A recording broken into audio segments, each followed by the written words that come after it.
Bonjour, this is Madam Simons, and this is video 1 of 2 for how we're going to make our crepes for the French Cafe.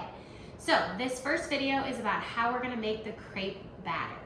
So our first step is that we're going to prepare our space for making the crepes. So we're going to clean off our countertop and we're going to get it all ready for our crepe batter making.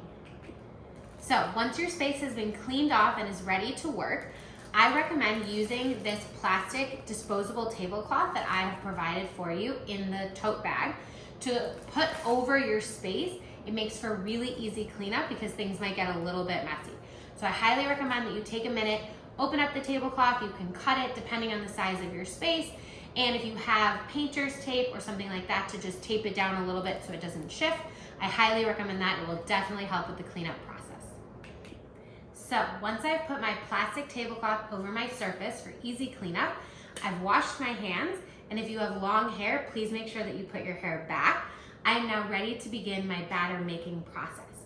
So for this batter making process, I recommend that you use either a food processor, a blender, a hand mixer, or a whisk and do it manually. All of those options are perfectly fine.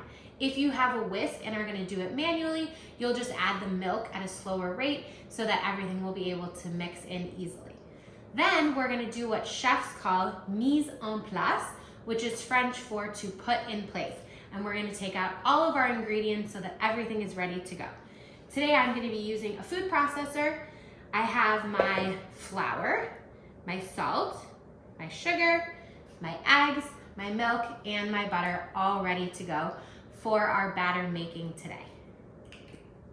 Now that everything's laid out and ready, we are prepared to start making our batter. So the first thing I'm gonna add into my mixing bowl is 2.5 cups of flour. So I'm using dry measuring cups to measure out 2.5 cups of flour.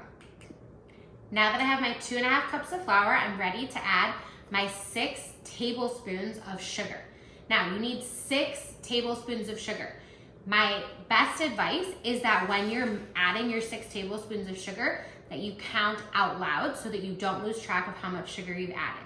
So 1, 2, 3, 4, 5, 6, and then I'm gonna add just a pinch of salt.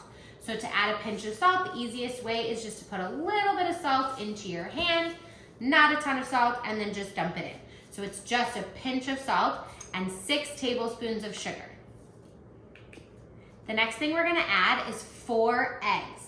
So you're gonna crack 4 eggs into your same mixing bowl that your flour, sugar, and salt have gone into. After you're done cracking your eggs, you're gonna wanna wash your hands again so that you don't have any raw egg on your hand after you're done cracking your 4 eggs into your mixing bowl. Okay, so I've added my 4 eggs into my mixing bowl. If you're planning on mixing this by hand, I recommend starting to whisk your eggs now before you add the milk, and then you'll need to whisk again more later. If you're using a food processor or a blender or a hand mixer, you can just continue adding your ingredients. Our next ingredient is gonna be 2.5 cups of 2% milk. So we're gonna use this time a wet measuring cup so that we can measure 2.5 cups of 2% milk. Okay, so I've added my 2.5 cups of milk into my same mixing bowl that has my eggs, flour, sugar, and salt. The last ingredient that I'm gonna add is 2 tablespoons of melted butter. So if you have your stick of butter, it actually lists the tablespoons right here on the side of the butter. So I'm gonna cut my butter so that I have 2 tablespoons of it, and I'm gonna put it into a microwave safe bowl in order to melt it. Now, when you're melting your butter in the microwave, start with less time. You can always add more, but you don't wanna over microwave your butter where it starts bubbling and burning a little bit. So I recommend starting with maybe 15 to 30 seconds, depending on your microwave, and then you can always add more time later. And then when your butter's fully melted, you'll go ahead and pour it right into your mixing bowl. So I've officially added the butter into my mixing bowl. So now all of my ingredients, my flour, sugar, salt, eggs, milk, and my melted butter are all in one mixing bowl, and it's time to mix. So Whether you use a food processor, a blender, a hand mixer, or you're whisking manually, make sure that you really mix the batter very well. There should be no clumps of flour. You may even need a rubber spatula to kind of go around the edges, make sure that everything gets mixed in really well. So now my batter is fully mixed. It should be a nice consistency where it's very just all blended together, and we're gonna be ready to actually make our crepes. So before we start making our crepes, I'm gonna clear off all of my ingredients so that I have lots of space to make my crepes. So you are officially done making your batter and you are ready to move on to video number 2 on how we're going to make our crepes.